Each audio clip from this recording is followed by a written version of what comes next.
جو MOU ہے وہ سیلاب گان کی تعمیر جو سیلاب سے متاثرہ علاقے ہیں ان کی تعمیر نو اور بحالی کے لیے چین پاکستان کو تقریباً $20 کروڑ کی امداد دے گا. اس کے علاوہ زراعت کے لیے بھی اتنی ہی تقریباً $20 کروڑ کی امداد ہے. زراعت کے علاوہ کانکنی ہے, انفراسٹرکچر ہے, سیکیورٹی کے حوالے سے پاکستان جو ہے چین سے ایکس ریز وہیکل خریدے گا, جس کا مقصد جو سیکیورٹی جو ادارے ہیں ان کے لیے خاص اہم یہ منصوبہ ہے. اس کے علاوہ ایک سیف سٹی پروجیکٹ ہے, سیف سٹی اسلام آباد کا پروجیکٹ ہے, جس میں چین پاکستان کو مالی اور ٹیکنیکی امداد دے گا, جبکہ پاکستان ریلویز کے لیے بھی چین کے جو ماہرین ہیں, جو مالی ادارے ہیں, وہ نہ صرف رعایتی شرطوں پر قرضہ پاکستان کو فراہم کریں گے بلکہ ٹیکنیکی امداد بھی دیں گے. جی شکریہ, بہت تفصیل سے آپ نے حوالہ دیا, اور یقیناً ہم اس وقت بھی آپ سے رابطے میں ہوں گے جب معاہدوں پر دستخط کی یہ تقریب شروع ہوگی. بہت شکریہ آپ کا.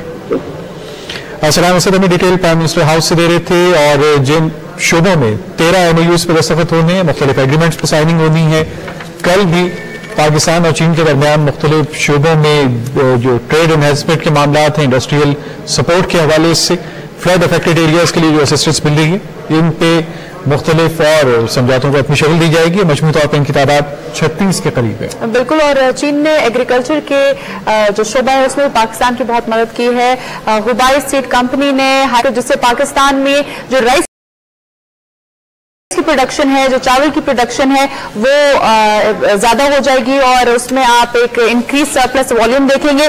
اس کے علاوہ پاکستان اور چین نیشنل پروجیکٹ کے تحت جو فوڈ ویسٹیج ہو جاتی ہے سٹوریج کی وجہ سے, کیونکہ آپ اسے پراپرلی اسٹور نہیں کر سکتے, دانوں کو یا کسی بھی قسم کی جو کراپ ہے اس کو اسٹور نہیں کر سکتے, اس کی وجہ سے جو ویسٹیج ہوتی ہے اس کو کم کرنے کے لیے چین نے خاص طور پر اسٹیل کے جو سلوز ہیں وہ بنا کے دیے ہیں پاکستان کو, جس میں 6,50,000 ٹن سٹوریج کیپیسٹی ہے, جس سے ہر سال یہ ہوگا کہ 6,50,000 ٹن کے جو دانے ہیں, جو کراپس ہیں, وہ بچائے جا سکیں گے. یہ وہ سائلوز ہیں جن کی مدد سے آپ وہ خوراک بچا لیتے ہیں جو چوہے جو ویسٹ ہو جاتے ہیں, اور اس کا تناسب اگر نیچے دیکھا جائے تو 20 سے 25% تک آپ کا اناج اس طرح ضائع ہوتا ہے. بالکل, اور اس کو بچانے سے آپ اندازہ لگا سکتے ہیں کہ پاکستان